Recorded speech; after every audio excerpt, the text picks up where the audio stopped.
land trusts are incredibly difficult and incredibly complicated to fill out. Actually, they're not. Let's go. What's good? My name is Sean Slaughter, real estate agent and investor, and today we are going to fill out the land trust agreement. Now, I remember when I bought my first subject to property, it was recommended to me to buy it in a trust, and I had no idea what a trust was. How do I do a trust? It sounds very, very complicated and very like attorney-ish.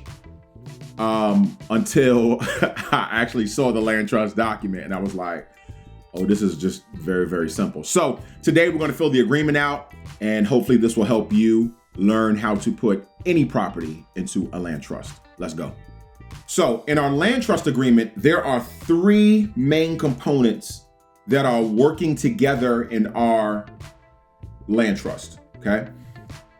The first thing is the beneficiary. The beneficiary is going to be the person that actually benefits from the land trust, AKA when you sell the property, who do they write the check to? That's the beneficiary. My business, LJS Enterprises, is the beneficiary, because when we sell this property or flip this property or whatever, I want the check from the title company to be written to LJS Enterprises, LLC. If you're not using an LLC, the beneficiary may be your name, maybe just you. The trustee is a person that basically signs the documents for the land trust. The beneficiary does not sign the documents for the land trust. There is one signature on this trust agreement that you have to sign, but the trustee is the one that does the signatures. That is the only job of the trustee, is to sign. And lastly is the trust, the actual name of the trust. So I want you to think of it as this. The trust is basically the umbrella that everything else falls under, okay? The property's name is going to be in the trust. Underneath that trust is the trustee, who is responsible for signing documents, and ultimately the beneficiary, who is going to benefit from whatever the trust purchases. Okay, so hopefully that's clear. So as we go through, you'll see how these pieces are working together. Here we go. Here's the agreement. First, we're going to put the name of the trustee. So let's just say the name of the trustee is Sharonda Jones. Now, when I bought my first subject to property, my trustee was my daughter, okay? Many people suggest that in order for you to have an extra layer of protection, you should have your trust in an LLC. Your trustee should be an LLC. Why? Let's say somebody wanted to sue you, and they look up the property and it says that it's in 123 Trust. Well, who the heck is that? Well, the first person that they will look for is the trustee to get information on who are the beneficiaries of the trust. Well, if the trustee is an LLC, man, you got to wade through all kinds of people and paperwork, versus if they find Sharonda Jones, then they can go talk to Sharonda Jones to get information on who's the beneficiary so they can see who they really can sue. So the suggestion is to put it in the LLC, but because I didn't have a second LLC, right? Because you don't want to put your LLC here. This would be a second LLC, a friend's LLC. Sharonda Jones. Sharonda Jones could be your daughter, could be your friend. There are actually investors out there that will say, hey, look, you pay me $100, $200, I'll be your trustee. The name of the land trust,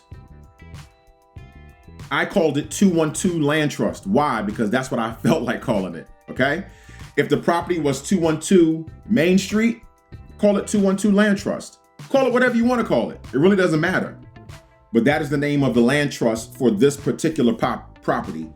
Each trust goes with each property. You don't really want to use one trust for a whole bunch of properties, all right? Each trust under each property. So one of the popular things that people do is If your property is 316 Mockingbird Lane, call it 316 Land Trust. If your property is 96 Jefferson Avenue, call it 96 Land Trust. Call it Jefferson Avenue Land Trust. Call it 96 Jefferson Avenue Land. It doesn't matter, all right? It doesn't matter. Let's talk about the beneficiaries. Remember, the beneficiaries are really the owners of that property. The trust is just the umbrella, but the beneficiaries are the owners. At the end, when you sell this property, these are the person that you want the check written to. My company is called LJS LLC. So when I sign my property, they're going to write a check to LJS LLC because LJS LLC, Enterprise LLC, is the beneficiary. If you want that to be a name, cool. But having an LLC just gives you extra protection. Here, you're going to put the address of the beneficiary. So whatever your company's address is or your personal address, whatever address you use as the beneficiary, you're going to put your address there. And here we're going to put Sharonda Jones. Why? Because Sharonda is my trustee. And here we're going to put Sharonda Jones's address. All right. Pretty simple, right? Let's scroll.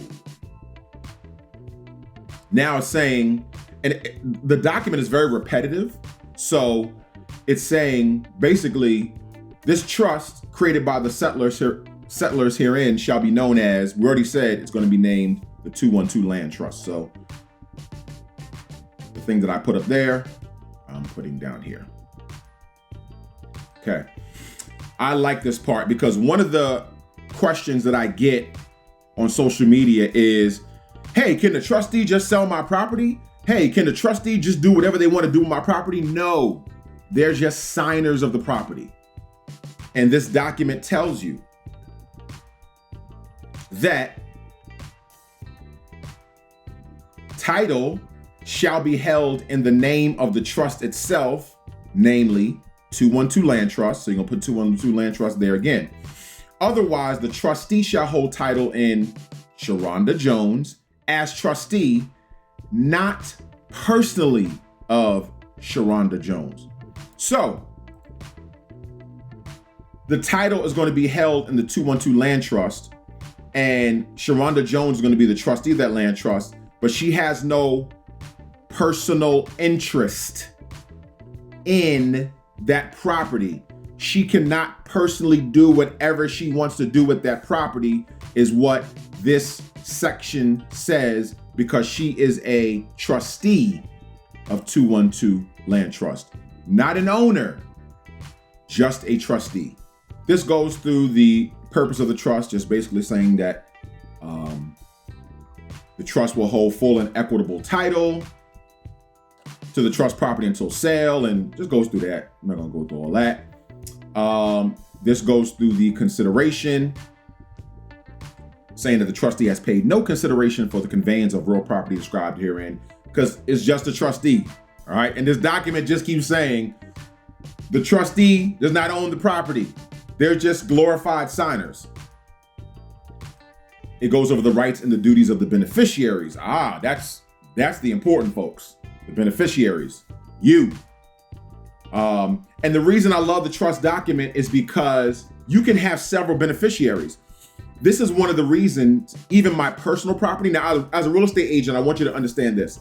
I worked with a seller who was trying to sell their property, and a week before the transaction was about to close, the underwriter found that these people that had been living in this property for 11 years owned 99% of the property. 1% of the property was actually in two other people's names. Excuse me, three other people's names. How did that even happen?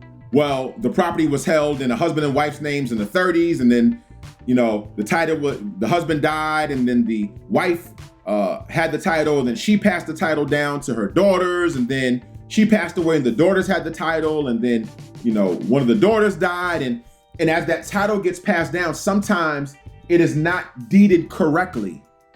Okay, especially as deaths are happening, it is not specific to who does this title or deed go to.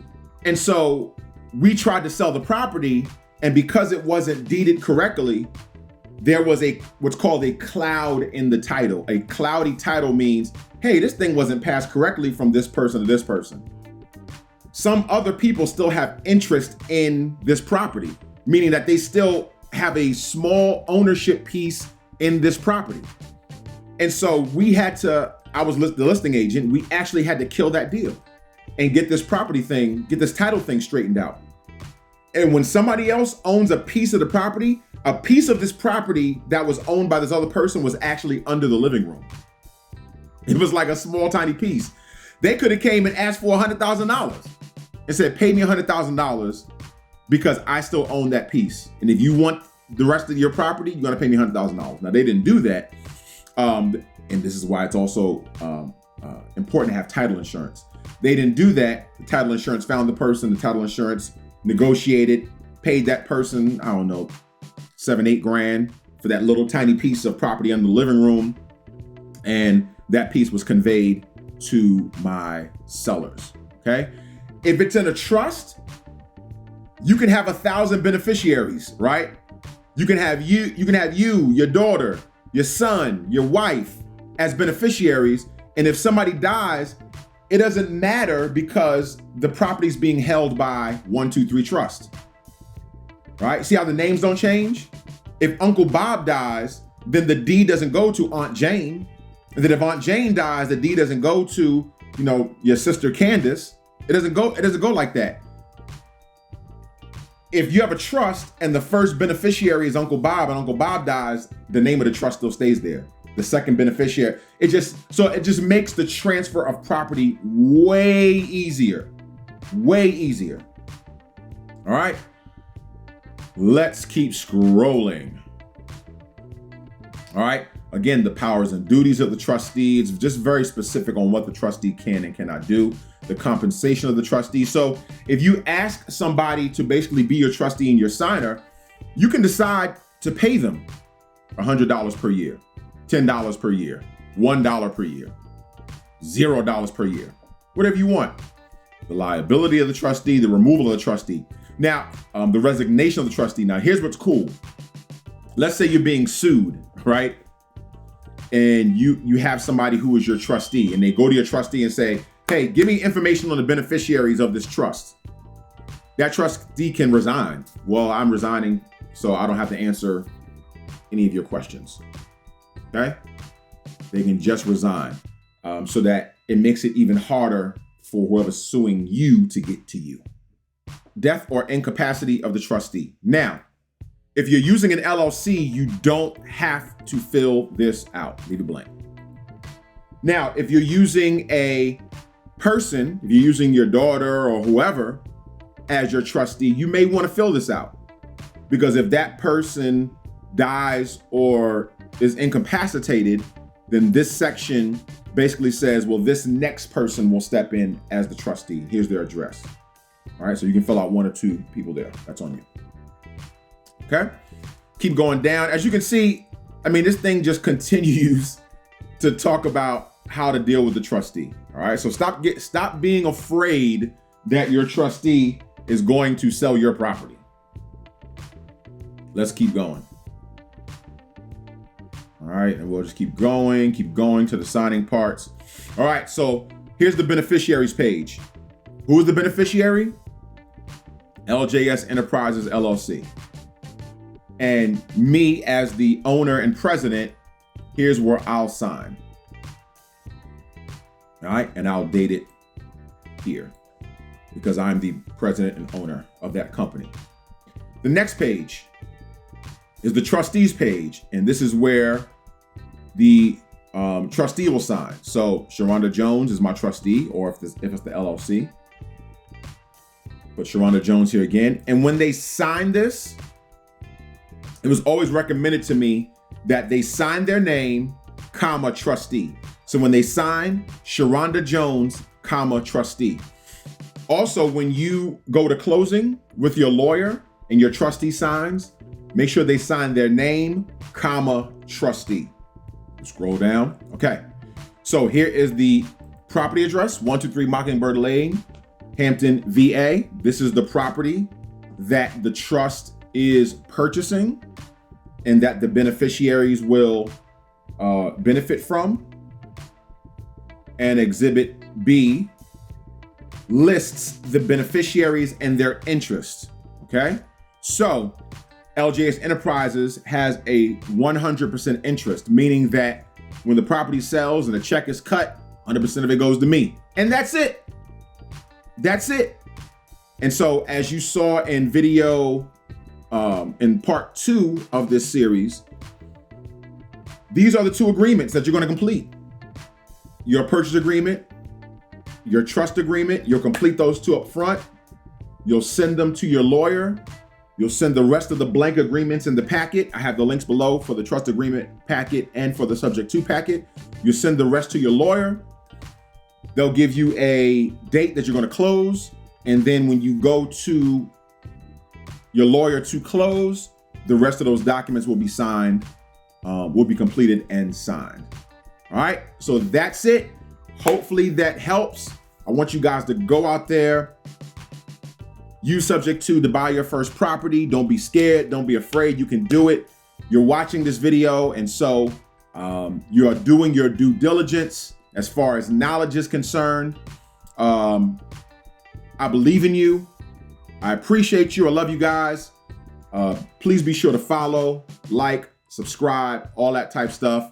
And happy house hunting. All right. This is the House of Motivation, the place where inspiration lives. Peace.